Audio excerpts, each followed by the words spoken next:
fishing. People, when you're in the mood, let's go fishing. Well, it's just me and you. Head on down to the fishing hole. Grab your hat, get your pole. Let's go fishing when you're in the mood. Canadian Sport Fishing, brought to you in part by Ford Trucks, built Ford tough. Lucky Strike, producers of quality fishing tackle and landing nets since 1929. Rapala, premium fishing gear crafted from experience. Canadian Power and Sail Squadrons, volunteers teaching safe boating.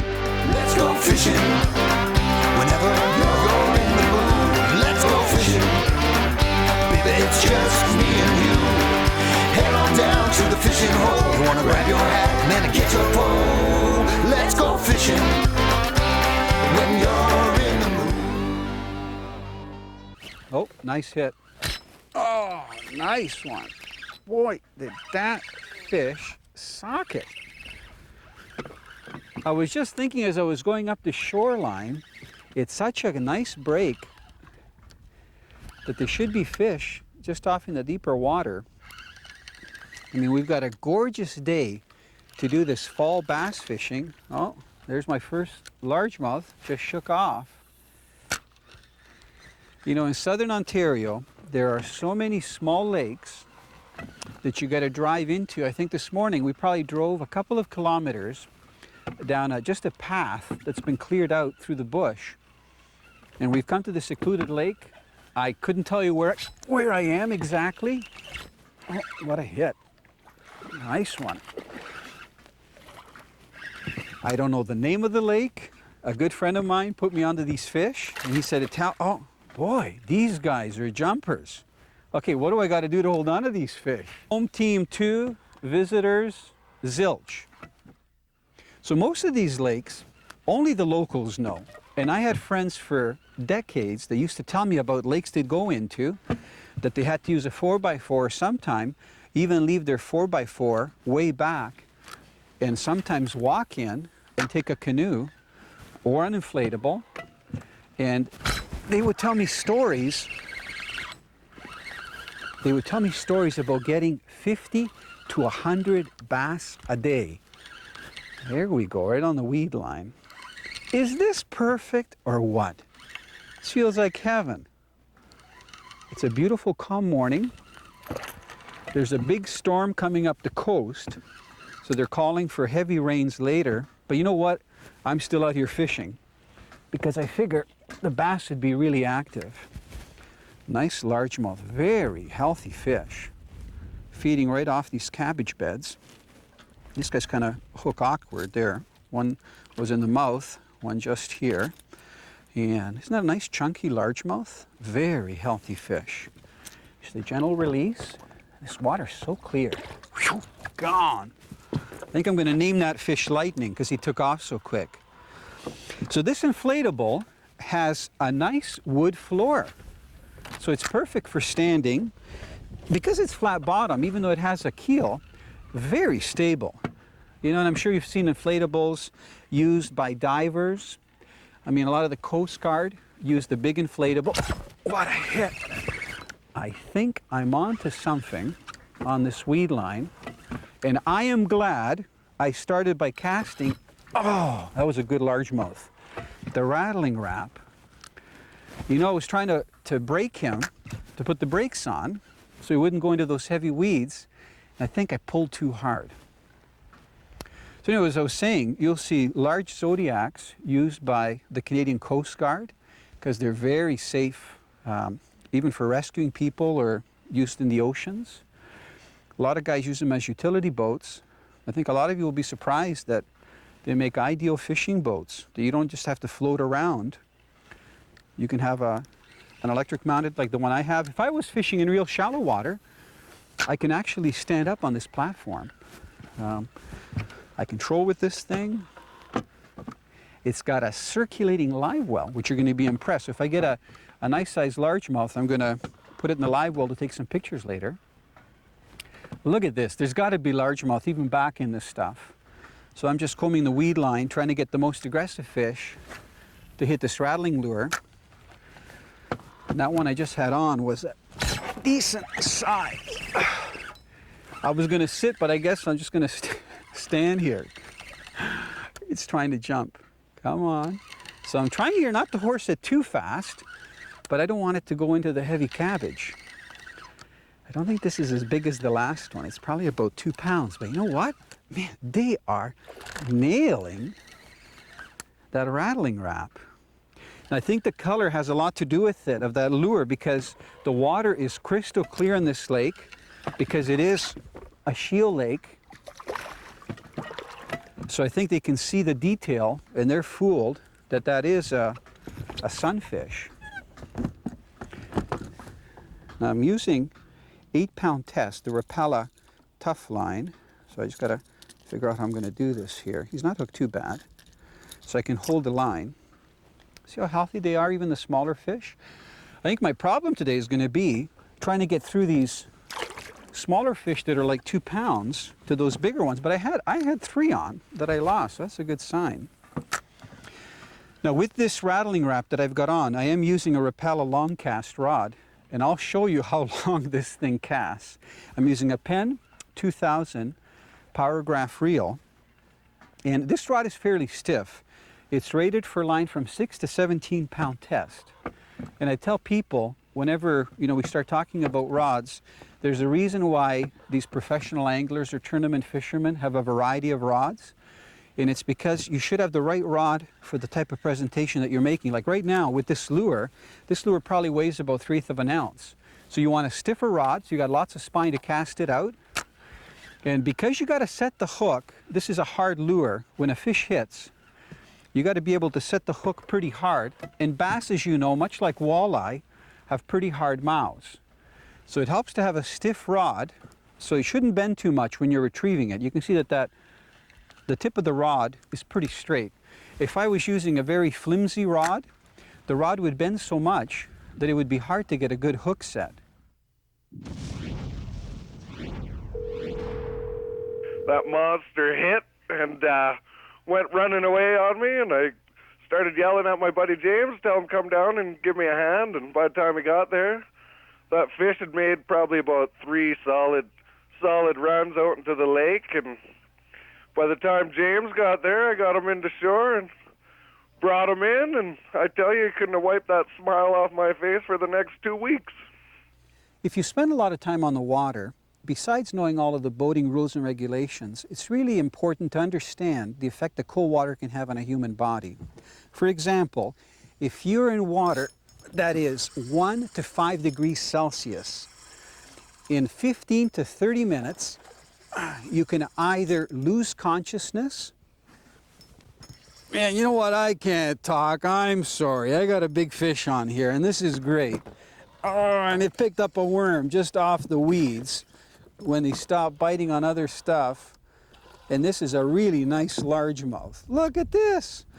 On one of the small storm worms. Is he going to bump the rubber here? Good fighter. On 8-pound test. This guy socked the worm. Yeah, come here. Nice largemouth. I bet you that fish will go about 3 pounds, and he still wants to jump. Come here. Come on. There we go. Isn't that a nice largemouth? Look at how plump he is. And he was hooked very lightly, right on the edge of the mouth. You know what? I'm going to get a photo of that guy later. So I'm going to put him in our handy dandy live well right here in the Zodiac. I'm going to move that. There goes the next one. I almost feel like I'm in a tournament with this nice full-size live well. Now let me show you the plastic worm that I put on here, because I found that casting the artificials, the plastic lures, just wasn't drawing strikes, and I think it's because the fish moved down closer to the bottom. This worm is made by Storm. It's very flexible, and you can see if I take my hand away, look at how flexible it is. It almost bends like down tight, you know, instead of being out like this, because it's so flexible. Now I'm going to show you the package that it comes in, because it's a nice little Ziploc bag, and here's all my Storm worms. There's some pink ones. I'm looking for this color because I purposely put it on because of the clear water. Now, by the way I keep my plastic worms is in this Tackle Logic bag. And you can see that I actually write with a permanent marker, worms, just so I remember what's in what bag. So it's a very neat system. Now, here's the actual worm in the package. You can see them here. Each one of them comes with a rattle. And this particular model is called the Thunder Worm. And here's the Ziploc that it comes in. I'm just amazed at the plastics that they've got on the market now. So this bright flashy part of the worm is where the rattle is. I'm just going to shake it so you can hear it. And you can see inside it's a really like a flake finish, salt and pepper. And this one is like a motor oil color. And it's perfect if you're fishing clear water. Now what's interesting is that those hard baits, the Rapalas that I was throwing earlier and getting lots of fish on, only swam maybe a foot or two below the surface. And I had lots of bass on, and I lost a few big ones, including that one that I figured was about 4 or 5 pounds. But now, even though it's still overcast, I had to change the plastic worm and go a little bit deeper.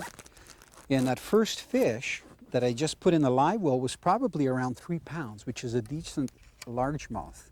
So I'm going to keep working this weed line in about 14 feet of water using 8-pound test, that Thunder worm, and just fish real slow because I got a feeling it's going to produce more fish. Now, as I was saying before we got that 3-pound largemouth, if you happen to fall in water that's 1 to 5 degrees Celsius, within 15 to 30 minutes you can either suffer exhaustion or you can lose consciousness, and within 90 minutes you can even die. So the rule is don't fall in cold water. Now, to get other boating information, you can go to the Canadian Power and Sail Squadrons, or you can go to our website at www.canadian-sportfishing.com, and you can also get through to the Power Squadrons. You know, you have to be safe if you're on the water, especially when your life depends on it. Oh, nice hit. That fish is trying to tail dance. This is awesome. So that was interesting. That's just on the outside of this cabbage. I didn't get a hit in here in 3 to 4 feet of water. And is it a smallmouth or largemouth? Looks like a smallmouth.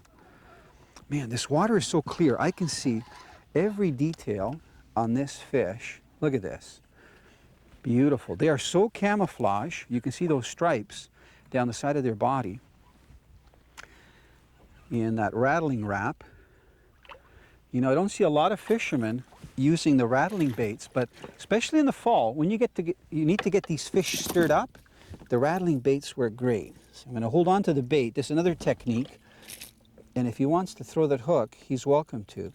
So I'm very carefully going to hold him by the lower jaw, and this is nice because he's only got one hook. Now I'm going to hold this fish up to the bait. You know, if this was a little sunfish, it would be about 3 to 4 inches long. And I think these smallmouth, even this one's about 1.25 pounds. Wouldn't think twice about nailing a panfish. Now look at how brightly the spots are. They're so beautiful. And you can see the weeds, look at right near the cabbage. There he goes. Okay, now I'm going to try casting it off the break again. Just got to fix the lure, make sure the hook isn't around the line. And I think that sky's a little brighter, which is nice. Let's see if there's any more. You know, smallmouth do hang around in schools. We've got a nice smooth retrieve. And that line is almost invisible because of the overcast skies. I brushed some weeds. So the boat is in 4.8 feet of water. And that fish hit just off the weeds. It's interesting, I haven't seen a follow. So these fish feel the lure or see it, and then they just come up and nail it. Oh, there, just like that. Wow, what a fish. Oh, man. Did you see the size of that thing? That had to be 4 or 5 pounds. What a gorgeous fish. Can you hear my heart? I can, oh, man. Okay, that was quick. 3-second thrill, 1, 2, 2 jumps in 3 seconds. That fish cleared the water by about a foot. Okay, got to just get my composure. I mean, it is quiet here. I can hear birds in the distance.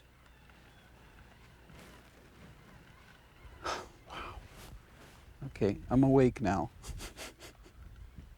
I just had a hit right by the boat. Okay, so how come I lose the big fish? Now, I'm not complaining, but how come like a huge fish, maybe 4 or 5 pounds, throws the hook after 2 jumps, and these fish that are smaller, I'm landing? The good news is I've got all the time here. I can take my time. Look at these, so beautiful. They remind me of tigers. As long as this tiger doesn't thrash too much. There. One hook in the mouth. This is the second time this has happened. One hook back here. Beautiful. Isn't that gorgeous? They've got to be one of the hardest fighting fish in fresh water.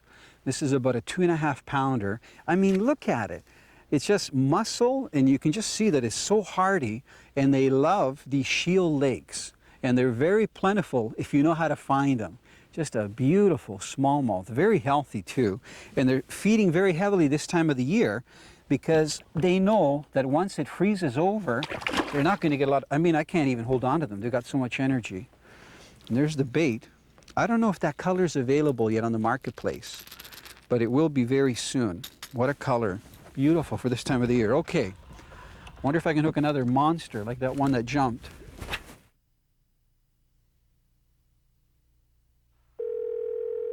I went out with my dad and a friend on Lake Wanapitei downrigging for lake trout. The downrigger tip went up. I rushed to the downrigger, grabbed it, started reeling in. It was fighting hard, so Charlie and my dad just said, "Keep on going, Chris, nice and easy."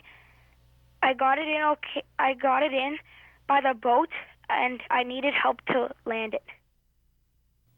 Southern Ontario is blessed with an abundance of lakes that are readily accessible by road. This week, Italo traveled about 2 hours north of Toronto and went off-roading to explore a secluded back lake.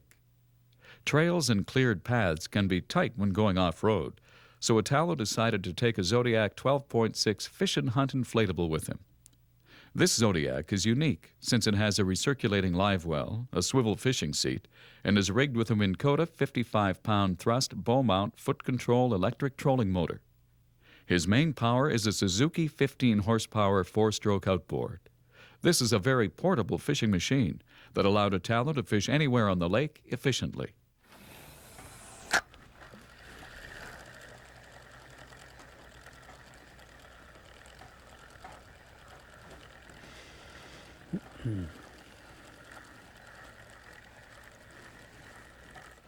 Oh. Come on.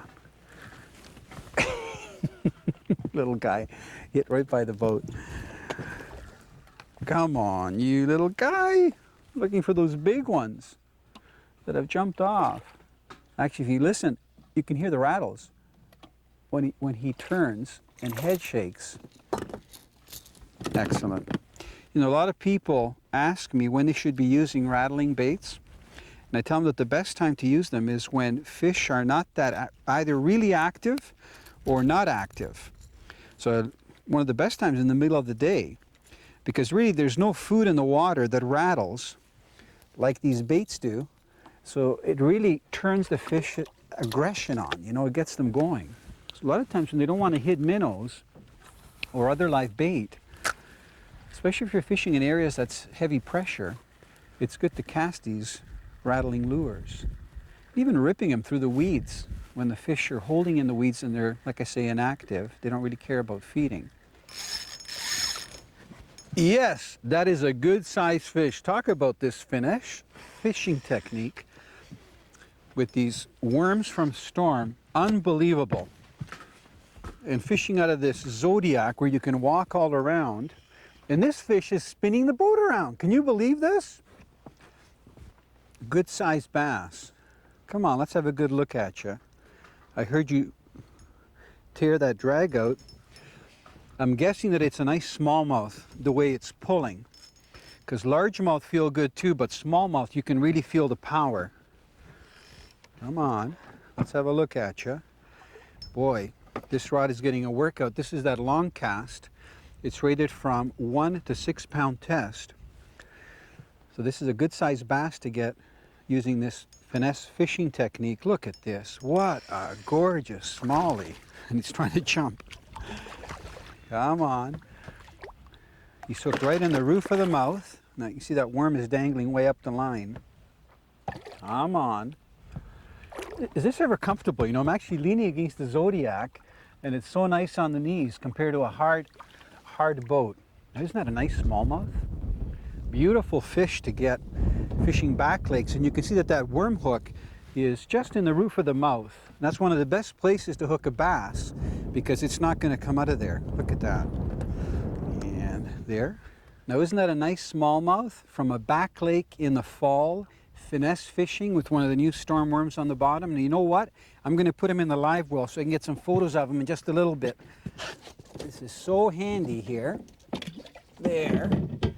And you know what? I'm going to go right back up to this point. Now I've slowly started fishing deeper and deeper. I better hook my worm up properly. The boat is sitting right now in 30 feet of water. So we're talking about a pretty big drop off. And I am marking some fish. So I'm going to cast up on the ledge. Now if you can notice that light colored water back there, that's a limestone ridge that's coming out here. So we're talking about a pretty fast drop off because that water there's only about 2 feet deep and I'm in 30 feet right here. I'm just checking my drag and I'm going to move a little bit closer while my worm is sinking, and I'm going to try working the break here. So it's got to be like a break that's almost going down at 45 degrees. And I'm hoping that there's more than one smallmouth holding here on this break.